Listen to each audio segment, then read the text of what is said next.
Every one of these trees is in itself an intricate ecosystem.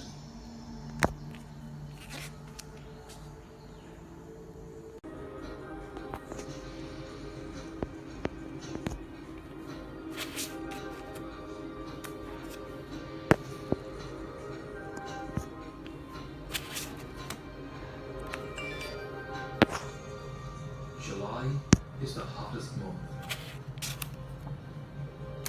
Even the great fjords that cut right into the mountains are free of sea ice. And the summer heat kickstarts another chain of events that benefits life here. For so long, the land and sea were united by ice.